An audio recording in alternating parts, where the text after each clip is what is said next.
Good. Okay. So, hello, Chris. It's great to finally be able to have this opportunity and discuss compassion with you. Indeed. Hi, Julia. Thank you for the invite. We're looking forward to this. My absolute pleasure. I was looking forward to it myself. And if you'll mind introducing yourself, Chris. Yeah. So I always sometimes struggle slightly now. Who are you, Chris? Who are you? Who am I? It's a question I ask myself often.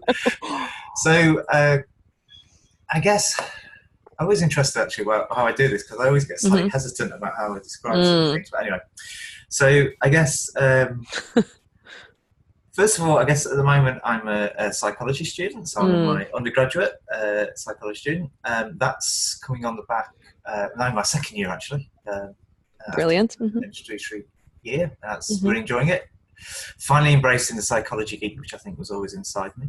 But what I think led to that was in a way compassion has led to that, but also a period of mental health. So actually, it's quite. This week's a bit of an odd week. Actually, it's quite odd that we're talking it this week, because it was 3 years ago that finally I kind of admitted that there was problems with things like depression, and 3 years ago that finally I let this mask, which I kind of managed to maintain for quite a while, slip, and then I finally went and got some help, which included being signed off from work for a substantial period of time, but also leading me on to get some therapeutic help, which started in February of 17, and it was within there that I was introduced to the concept of compassion-focused therapy and compassionate mind training, which for me, in my personal circumstance, was a bit of it's a cliche, isn't it? But it was a life changer. It really was.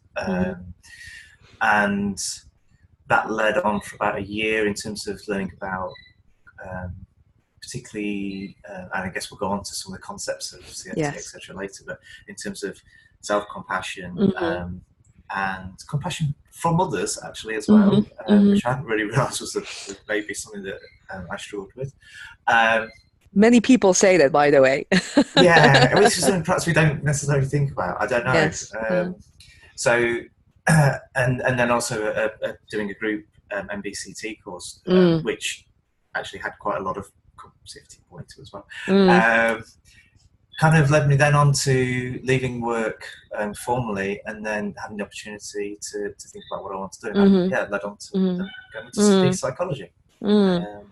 And I have already noticed that most opportunities for doing an essay try to bring compassion in, which I probably need to watch actually. But so why CFT? Why is it so enchanting? If that's the right word. Enchanting. That's a cracking word, actually. So I kind of went into therapy in a way where, for a thing, not really knowing what I was going to experience. I have said this to my therapist. I was very lucky. I could get therapy through works as well, so through the work scheme. So I saw somebody fairly quickly, I guess. And I chose my therapist Nikki through the fact that, from a locality point of view, not through not through any particular knowledge or anything like that. And at the time when I first went to therapy, I was actually struggling to still understand depression, as in really accept it. I knew I was, and I was really struggling. I knew I was quite ill, but I didn't take it still very seriously, if that's the right word. Yeah. And I mean, memory is an interesting thing. I always have a bit of a memory, and I think this is true, where Nikki kind of said, was I aware of Paul Gilbert, Professor Paul Gilbert? I would like to think that I made a joke about, you mean the guitarist, but I don't think I did make that joke. And she kind of just said, Because there's a musician by the There's a famous by the name, which actually I didn't know either. So. Yeah, but But so Professor Paul Goet and his work, and she didn't go into detail of Paul's work. What she just did was to say, "There's this three-circle idea," and she just very briefly drew it on a whiteboard. And again, I'd like to say that something clicked and there was a shining light onto me, etc. I'm not sure it was quite like that, but genuinely, I do think that made sense to me at that point. And it made sense enough for me to then go away to want to read up about Paul's work. So I suppose because I worked in corporate technology for quite a long time, and I did have quite a long role as a systems analyst, so I probably do have an analytical mind, which obviously sometimes leads to overthinking as well. but one thing that when I went into therapy was I wanted to try and understand what was happening. And so there's this idea of compassion was mentioned. And again, it wasn't like Nikki went, you need more compassion, because that's not how it works. But I just got, this is really interesting, this idea of these three circles. And then with Nikki's help and with reading, I understood a bit more about the flows of compassion and the more concepts. And it validated the experience that I was having. It allowed me, actually, what I think probably the thing that compassion actually allowed me to do, self-compassion particularly, allowed me to actually accept depression. Yes, in the first place. And building on from them, what it then started to do was to give me more of an understanding of some of this kind of psychoeducation pieces of CFT that might have led you into the position that you're in, as well as some of the, I think, quite simple exercises that are built in with the compassion mind training that really can help. And I say simple because they're not simple in terms of it takes a lot to do them. But and I haven't done all of the exercises. I've found the ones that have worked for me. So, for example, compassionate letter writing, or compassionate writing. Not always have to do it as a letter. Is incredibly helpful. Personally, I mean, it's incredibly powerful. In fact, I found that writing has been a bit of a release. So it shouldn't. I mean, I went from February of that 17, not even wanting to talk about depression, even to a therapist in a one-to-one.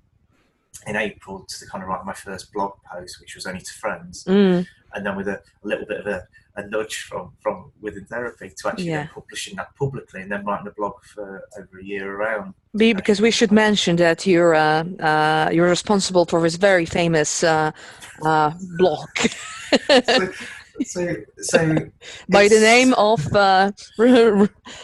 well, there's a few things here, I guess. There's the blog that I wrote, which was Breathe Underwater, which was a line from a placebo song, which just completely resonates. It just resonated with how I felt with depression being underwater.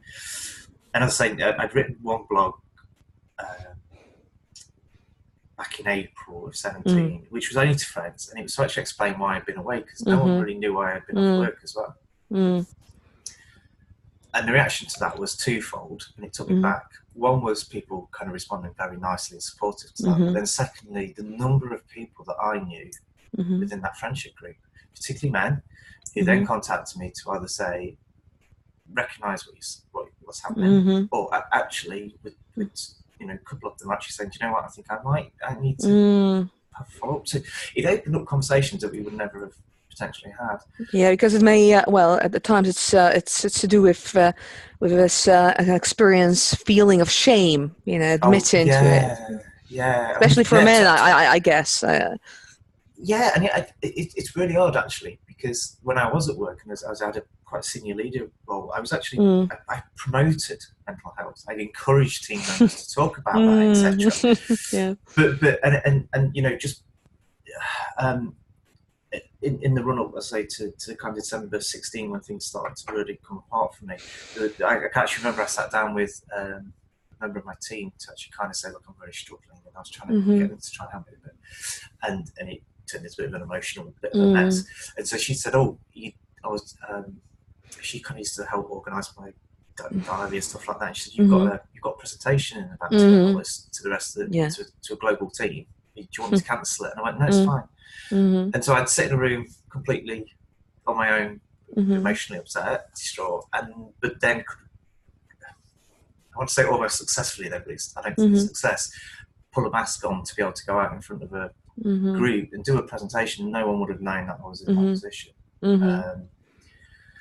So, although I think cracks were starting to appear in that mask at that point, but and this comes back to this compassion flow, because I wasn't doing that to be. I don't think I was being particularly brave. Or it wasn't like I want to share it. I was supporting others. And I think whether this is a bit of a male thing as well, or maybe it's maybe even it's part of, I don't know, there's a cultural thing here, perhaps a British cultural thing, but I didn't want to. There was a lot going on both in family and at work that I wanted to support others with, so I didn't really think too much about myself. Yeah. It wasn't about you, basically, in that situation. And even now, I support some people through a redundancy program. My wife has a chronic illness, so there's all these many things going on. And even now, as I just said this to you, it feels, even now with the stuff that I've learned over the last 3 years, it still feels uncomfortable to say, and I wasn't really thinking of myself, because that whole piece is quite difficult, I think, for us to sometimes accept.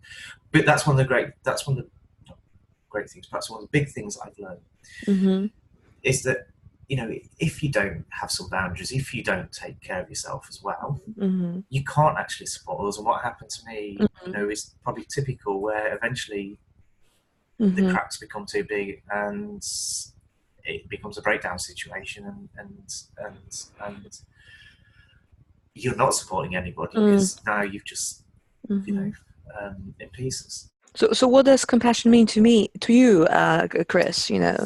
So I do sometimes struggle with this, because I know there's lots of different definitions. So that's why I'm asking about your own. For me, for me, I come down to a couple of things. One is wisdom, because to me, becoming, it's like more self-compassionate, but also really thinking about how you also accept compassion from others, as well as giving compassion out to others. I think you get a bit wiser about what that actually means. And that helps you inform decisions. So I mentioned boundaries earlier. Somebody might ask you for some help, and you might think, I can help with that, and then you step forward and then do something else, and suddenly you're doing lots of things, and you've lost sight perhaps of the, well, one, are you the right person to go and help that? Are you doing the right thing? And then secondly, sometimes it's okay to say no to that. Sometimes of an evening you might want to crash out, for example, and now sometimes just crashing out in front of Netflix or whatever on the sofa might be an act of self-compassion. But I think sometimes we make those kind of decisions without necessarily thinking it through. So this wisdom to me comes down to this kind of question that is, what am I doing now that will help me in the present, but also what's going to help me tomorrow. So, sometimes I'm terrible at I'll start writing some stuff late at night, and then I can't stop. And sometimes I stop myself to say, well, actually, hold on, that's not, it's not what you need to do. You need to go to bed. Because that's, and I think that's this wisdom piece. So true. Well, so it's to do with skillful means. There's even that term in Buddhism, to wisely choose the right means that are helpful. And I think it helps that. So I think it helps with knowing yourself around that and understanding what you need at that point in time. I'll give you another example. So I unfortunately have to do a few. I say unfortunately because I don't like doing exams. So I have a few exams. So we had one the other day, which was a very simple online test, but still in exam conditions. Now I know that I don't particularly like that kind of exam. Give me an essay, I'm happy. Did I say that out loud then? Yeah, I did. And then well, that's actually great because essays are more creative, Chris. So that's well, maybe that's that's what I think. Maybe that's the base. But I prepared, and I was prepared for this test. I knew what I was going to do. But I also knew that what happened was, as soon as I got to uni about an hour before the test was going to start, and at that point, the brain fog starts, and everything that I think I can remember just goes, and I start to feel very panicky almost, and I know that's going to happen. It just is. So the wisdom in me says, just let that ride, let it happen. You're going to have to let that ride out. But the other wise thing knows that I'm also once I get into the exam, I switch back on and I'm okay. The anxiety slowly goes out and I can kind of focus. But I also know that when I come out, don't try to do anything afterwards. You know, an older me might have gone, oh, I've got a couple of hours spare now, I'll do a bit more studying. Actually, what the wiser me kind of now says, the kind of compassionate self, these are attributes of compassionate self to me, says, you know that you're going to be exhausted, that you're going to be tired afterwards. It's going to take it. So just go and do something that's, you know, go and get a coffee or 10 minutes mindfulness, you know. There's one of my favourite parts at the university, which you might know, is there's a little garden on top of the multi-faith. Oh yes, it's lovely. Yeah. And 10 minutes there, not doing anything, is so I know that. So to me, that's an act of self-care, but it comes from that wisdom of knowing that these things are going to happen. And I think that's one of the key attributes for me, compassionate self. The second attribute for me is courage.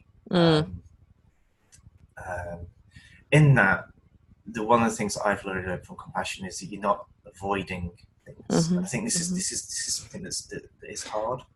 Yeah, it's not to do with sugar coating. It's not the Americanized version. Oh, it's so lovely and jolly, and it's a fluffy teddy bear. You know, you don't mind my metaphor, so. No, absolutely. You know, I think there's this. You know, positive psychology is helpful to an extent, but I think it can go too far. Yes, it's cover things up, you know. So there's a term by I don't know if you're familiar with it. Lauren. She coined the term. Lauren Berlant, an American philosopher. Cruel optimism. So the thing that's supposed to help us becomes an obstacle in itself, and it becomes the goal in itself, and. You know, so that's why it's cruel optimism, because it's supposed to be optimistic, supposed to be helpful, but we're missing the whole point, you know. So it's like so why am I doing for instance, mindfulness? Mindfulness is not important in itself. It's supposed to be helping me with you know, other things, let's say relationships, or I you know. And that is one of the issues I have with some of the app-based mindfulness things, because I think there's too much of an element there of. There is the competition, you know, these things where they go, oh, you've done 10 days on the chart. Well, you know what? I think you've lost something there. So no, absolutely. I think that's it. And that courage piece to actually be able to say, so you know, I still suffer from some pretty down periods. This year there was one during summer that was really quite intense, and I kind of know it's that piece about, you know, allowing yourself to kind of sit with that is the courage, and also accepting that you've got human flaws. Nobody's perfect, and some of those. So, you know, things like anger and you mentioned shame. Shame is a very interesting concept. I know there's a lot of fantastic research done, around this. I've never really thought about, because you kind of say the word shame and you kind of think you've done something really, really bad, but actually there's lots of things that get driven from shame, and that can drive us to be competitive, and that drive that gets kind of overcharged. So to me, the courage is that you gotta. It is to face those difficult things. Like you are going to get anxious, but but also this is something that I use as a compassionate self part of me, if you like, quite a lot, is that I also know that I'm going to find some things difficult. So actually, you know, it is difficult even when I've published quite a few blogs now, but when you publish a blog, it feels, particularly if it's something that's more personal than some of the ones I've read, the courage allows you to kind of say, I know this is uncomfortable, I don't know this, but if you're doing it for the right reasons, again, I think that's another thing that compassion wisdom helps with. You're doing it for the right. So the intention, the intention, what's behind it? It allows you to kind of do something that's that can be challenging for you. If I give you give you an example, February 2018. So I went to a workshop in Manchester. So Mary Welford, who's was doing a workshop up there, and along with Sarah Rees, and they very kindly said, "Would you like to come along?" So at that point, I'd kind of come out of therapy, but that was still quite a challenge for me because, first of all, I don't really know Manchester. Even just thinking about travelling stuff was all quite anxiety-inducing. So, 2 trains up to Manchester. I got lost walking around Manchester. Now, an older me again would have got really berated myself for getting lost. Actually, I kind of went and I kind of spoke myself there. But that courage to kind of want to do that, because going to the workshop was important to me from a connection point of view, and also to learn some more about CFT. So that to me, and there's a little bit of crossover here in terms of values piece as well. But that's what I mean by the courage, that it can allow you to do those difficult things, but doing them with compassion. So doing it with gentle encouragement. This is the other piece. I think we've all got pretty harsh self-critics. Depression definitely amplifies that. Well, certainly in my case it did. And again, what I have found is that compassion moves that from a unhelpful critic, and you can try and catch that and make it more of a gentle encouragement. So again, I think this is an important point where sometimes I talk to people about compassion, they think it is letting yourself off the hook a little bit. It's not actually, to me, it's actually putting you more on the hook. But no, because you're holding yourself more accountable. Yes, and I think the important thing here, it as the phrase goes, it depends. It depends on the situation. It's not that straightforward. There isn't just one answer to all of it. No, and I think that's we unfortunately, in many parts of modern life, we look for the short answer, or everything's binary. Yes, and it's not. No, it's more complex. More complicated. Our behaviour, our mind is incredibly complex, and I think this is again the courage bit. You actually are prepared to talk about some of the nuances that are happening. And to do that. And I think so. What comes with that is one of the other attributes I often talk about is the attention, which I think some of the compassionate mind training exercises, some of the mindfulness, again, come back to your point earlier, this is not the point of mindfulness, but what it helps is to develop that attention. So actually, to be able to say, actually, I'm feeling quite anxious a minute, what would actually help me here? Because I'm aware of it. I'm not just going to continue through life. So it's an hour. So that's the sensitivity to our own suffering or suffering of others. So the first part of the definition, if we were to use it, indeed, compassion. Yes. Yeah, and that attention, absolutely. I mean, the attention then is, of course, I think it actually does. What I've been talking about so far has been a little bit around the kind of self-compassion. I think all those things actually help with those other two flows. So I think you become more aware of what would be helpful to others. Because I like to think that most people, that flow of compassion from one to another, I would hope that for most people that's the one that I know it's not always the case, and I can think of lots of examples in life, but it's I think that's the one that you can become a little bit more perhaps aware of what people might need, as opposed to what you think they need. And then it allows you to be able to receive that flow of compassion from others. And again, that's a really interesting one, because I hear that quite a lot when I chat to other people, that I hadn't really thought about the compassionate flow from others to me. I thought, that's okay, I receive help, but actually, yes, I don't always ask for help. I'm not always great at doing that. And then secondly, if you get a compliment, you just follow a compliment.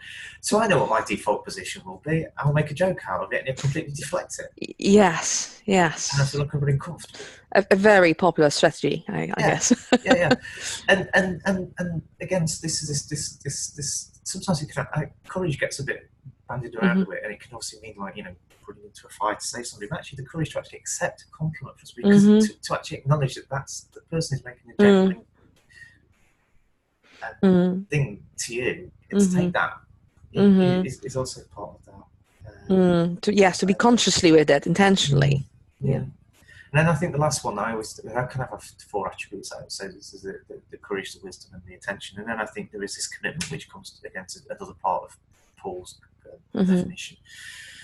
So I think what compassion also brings to you is a commitment to caring, which kind of sounds obvious because it's probably a definition of the word compassion. But I think it's a commitment to caring for others, but also that caring to yourself as well. So as I said earlier, being aware of what might be helpful and what might not be helpful, and being committed to work towards that. And how is it helping you these days? Is it changing in any way? That's a really interesting question. I think it has.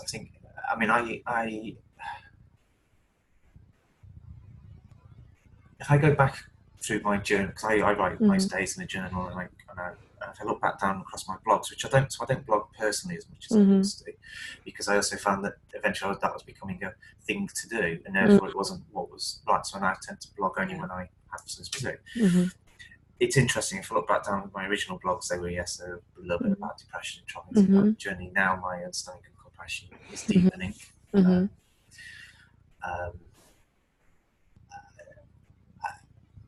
How it helps me on a day-to-day basis has probably evolved a little bit, but I still come back to some of the core tenets. It's really the compassionate self, and this idea of that there is a compassionate self that can help, and that can bring to mind use of some of those practices, breathing exercise. And not all are perfect, for us. It's not that we have to go through the whole, if there was a certain compassion protocol, let's call it. The idea of the chair. I've never done that, and the main ones that I have. The imagery was very important to me. I think that's just because I often used to use imagery in other parts of my life. Yeah. So I've used that quite substantially. So compassionate imagery, compassionate safe place, particularly. I'll say safe place, but compassionate place. And I say the letter writing too. I think one of the things I like about CFT as well is there are these kind of concepts which really help, and I have said this to Paul directly, so because it might sound wrong when I say it out loud, but it's such a simple model in certain respects. In that you can grasp from the concept. It's incredibly complex. There's so much science and stuff behind it, thinking behind it. But actually, you talk about the flows, and I think they're quite concepts that are fairly easy to grasp initially. A lot of work around them, and yet to cultivate it. Yes, that's where the hard work is. Yes, the constant cultivation never ends, does it? No, it's so. I think it is an ongoing process, and I think that's the other thing. So when I first went to therapy, being an ex, I used to work in projects. So I was very used to a start and yeah. How long are we going to be? How long is this going to take? How long's the therapy going to take? It's fine now. I think we got. Can we just drop off a bit? No, it's fine. It's fine. It's just, we froze for a moment there. Oh, okay. That's fine. Sorry, you were saying yes. So we talk that part of that's the, I guess another part of kind of this compassion piece is to actually realise you can't put milestones and plans around things like your mental health, etc. It's like be I want to say fucking compassionate. It's like we are trying to pressure ourselves. Pardon my French. Into being someone or feeling something. And it just doesn't work like that. It doesn't, and it's one of those reasons why sometimes it's hard to actually answer some questions when people say, how does this? Because it's just this thing, and there's no goal. I want to have a chat with somebody about this. I was trying to talk about CFT, and I said, there isn't a point when like somebody turns up at the house with like a golden statue of Paul to say, there you go, you've achieved gold status. Yeah, you've met the guru, now you can. Yes, it's not. It's just some skills and stuff that really helps with life, actually. And the other thing that I found with CFT, and you're part of this kind of community, if you like, is that a lot of just about all of the therapists, etc., or the professionals that I know who have gone through CFT training use it themselves, and to a large extent, I see embody it. That's very strange, isn't it? Because that's not often the case. No, it's not. We know quite a few therapists, so we know how it works. I've seen some Twitter discussions. But there is that. And I have got some, there's kind of the CFT community. There are some other therapy communities I've got some links into, and so it is something that I really genuinely mainly see within that CFT kind of where people embody and have used it themselves. And to me, sat on one side of the therapeutic relationship, that makes it 100% authentic. That was actually my other question, about the whole community of CFT practitioners. And by practitioners, I don't only mean the experts, the CFT, CMT, or other compassion-based interventions experts, but also the people, all of the people who do practice it in their lives, not only their professional lives, obviously. Yeah. And I think this is one of those different. I think I perceive this is one of those little differences again of CFT perhaps to some other elements. So not only do I see people embodying kind of CFT, but there isn't as much. And there obviously is still within the therapeutic relationship. There's always some kind of I don't want to say boundary, but that's probably the word. But there is always that. Professional context, let's say, because you are the patient or the client, and there's the therapist, But the thing I perceive is that within certain other therapy, there's no vulnerability shown from a therapist's point of view. And I don't mean that the therapist goes, I'm having a really bad day too. It's not that. It can come across in very subtle ways, but you can see that the therapist is another human being, and they have their own vulnerabilities. And I think, to me, again, that adds to a lot of the authenticity. So in terms of the community, I mean, there is, I guess, going to the hashtag. One thing that struck me. So when I first was writing the blogs during 17, that's when I kind of really started to use social media to kind of promote that. And actually, more than that, through my therapist, I kind of started to connect to a few people. This is one of social media has lots and lots of horrible negative things about it. But one thing that I think it can do is it can be positive, and it can be help connections.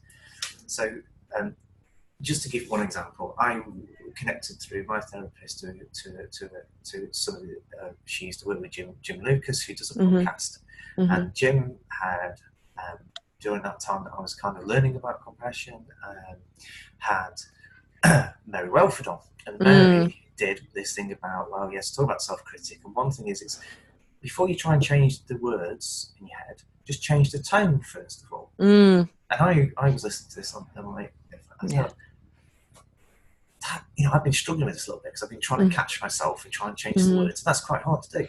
Actually, I should try this then. And so, I then connected to Mary, and then that led on to steps. So to me, that was a sense of connection there. And then, what that led on to was obviously connecting to more formally to the CFT world, so with Compassion Mind Foundation, and so on, and getting to do a podcast with Paul for the ABCP, that's the UK's psychotherapy kind of association, which was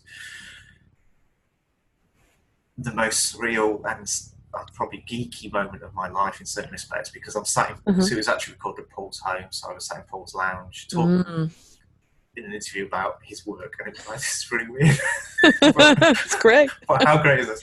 But so there's but then what started to kind of happen on social media was around the blog initially. My own blog, there was a few connections and stuff like that. And then Mary Welford came up with this idea of doing the Advent of Compassion in December 2017. So once a day she was going to post something which we called the Advent of Compassion, a video or an article like that. And a few of us got behind that, and I thought it was a brilliant idea. I loved that. So I then, in a moment of madness, decided to say, wouldn't it be great if we did this every day of the year? And that's what created 365 Days of Compassion, which is a hashtag. Yes. And that's now, so it's coming to the end of the second year, and that's created something that I didn't, it was just a hashtag. And so much buzz now. Well, I mean, I'm going to get really what I call lovely uncomfortable now, because I still get taken aback when people say things about it. It was a hashtag, and yes, there's a lot of work goes around it. You know, we've got blogs, the book club, the daily post, etc. But what I absolutely love about it is that it has created a community which was very unexpected, and that community, coming back to kind of your question, is a blend of people. So there's the professionals, yes, yourself, well, you know, the folks from Compassion Mind Foundation, James Kirby, all these kind of, you know, legends, all legends. But then there are the folks like me who've been on the other side of the picture, and who are using CFT or CMT in their day-to-day life. And it's just a wonderful blend, because again, there's a lot of sharing. It's quite interesting actually how different platforms, so Facebook tends to support just the main post, Twitter involves a lot more personal sharing by people, and there aren't any, again this is another piece, I think there aren't, it doesn't feel like ever, I've never experienced particularly where there's been a them and us between a therapist and somebody on the other side, or a client. It doesn't feel like that. Yeah, it's different, I guess, to me, in the sense of not being tribal. Yeah, no, I mean, it's got no. People have asked me about. There was no. There's no intention behind the hashtag. That's the other thing, and I never want necessarily it to be. It was just something that was sharing about mental well-being. And by the way, I've tried this thing called CFT, and it really helps me. And again, I somebody asked me the other day about this, but I think they thought I was well. I occasionally get the odd, not troll, I wouldn't say, but questions. And somebody was questioning why compassion is a science. I think they took a little seats about it. And I can understand that to an extent. Well, because Darwin. Charles, blame him. They were just getting into a little bit that were a bit uncomfortable about the science piece. And I could understand where they were coming from. They were questioning it. And I kind of said, oh, I only share this because it helped me. If it doesn't help you, that's fine. Yeah. But I genuinely believe the world could do with a little bit more compassion. And I think on an individual basis, most of us could do with some more self-compassion.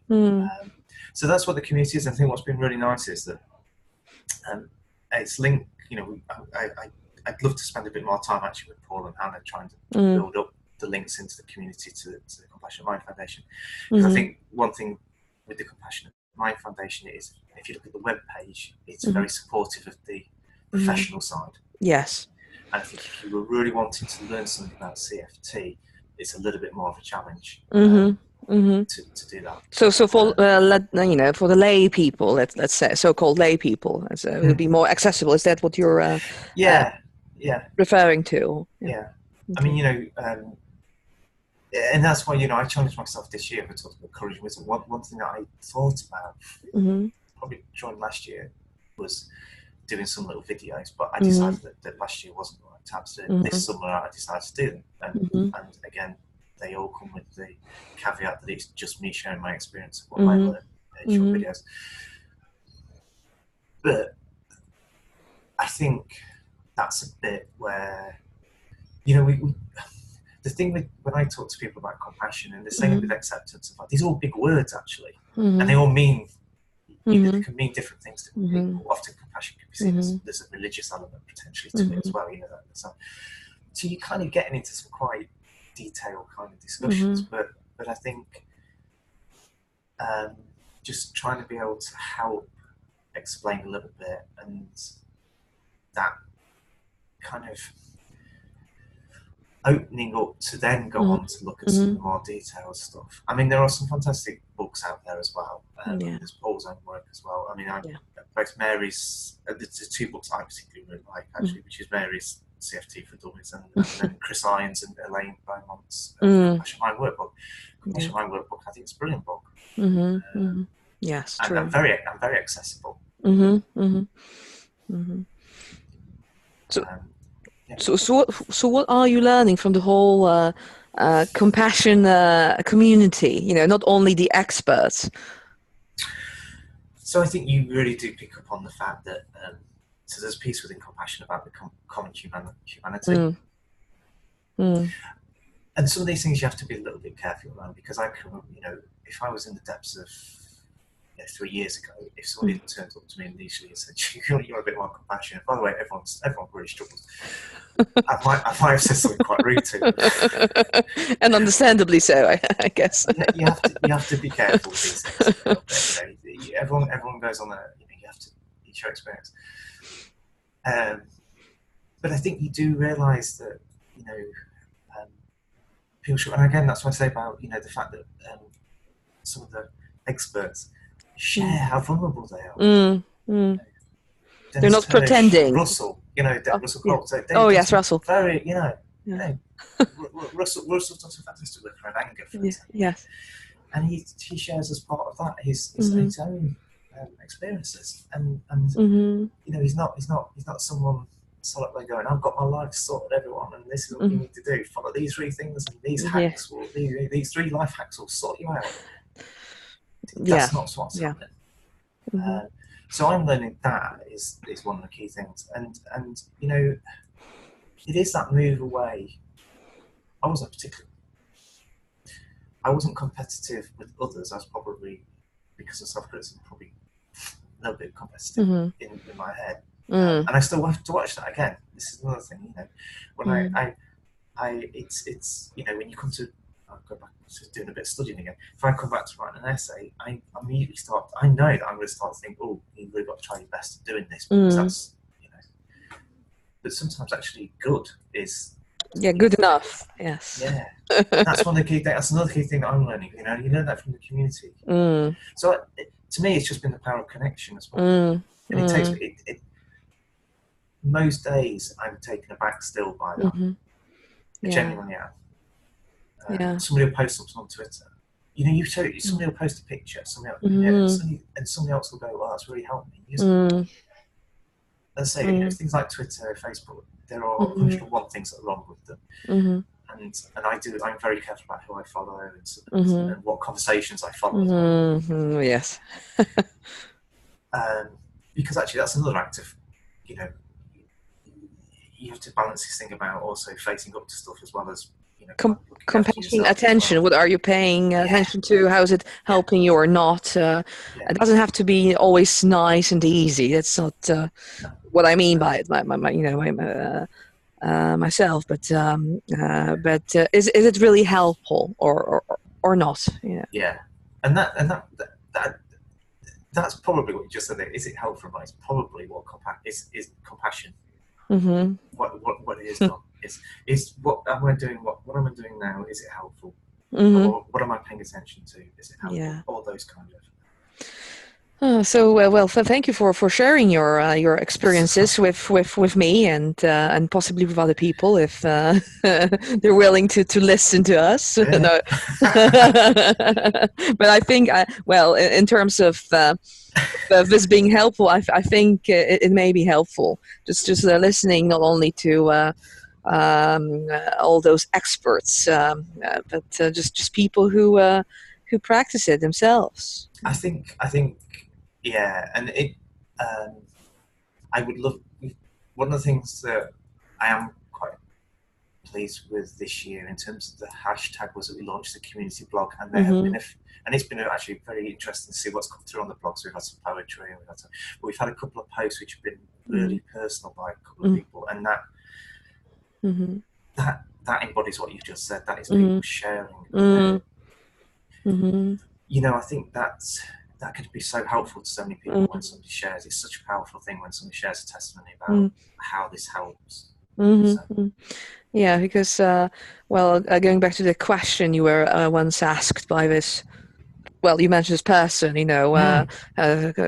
what's compassion, or is it real science? Well, I think it's so basic, and maybe because it's so basic, we often forget about it in the world that's too technology. Well, words of technology, and we become less human in a way. Because of that, that's one of the reasons, one of the factors. And of course, there are many, many more. But yeah, no, absolutely. Yeah, but anyway, so again, thank you for sharing. No, thank you for the invite. It's been very nice to chat. I could go on for hours, Well, we can do it again. I don't mind. I'd be happy to do it. And and thank you for the hashtag and all your great work on all the podcasts, inspiring podcasts. So it's really great. I think that's. I'm not trying to be nice, I'm not squirming quite a lot now. I'm not English. I don't have to do that, so I can just say things as they are, just straightforward, And so I think it's an act of compassion, Chris. What you're doing, and the thing is, it actually it helps me each day, right? So and because just doing the daily quote thing, it just keeps it in your mind. That's the thing, it's like life can be very fast, technology, etc. Sometimes just taking a couple of minutes out it's so I don't know what the word is, but it can help so much. So I hope you have a great cultivation today, and a fun one as well. Why not? And it's that's another thing as well. It is. There's a playful element sometimes to this as well, and we childlike curiosity. Yes, and to be wise doesn't mean that we have to be that serious. Actually, at times the opposite. So playfulness and a bit of sense of humor. So as well. So enjoy the day, and you too as well. Thank you very much for the invite again. My absolute pleasure. It's been, and I'm hoping we can do it again if you are so willing. I enjoyed it. Yeah, we can do that. So I will stop the recording now if I know how to do it, and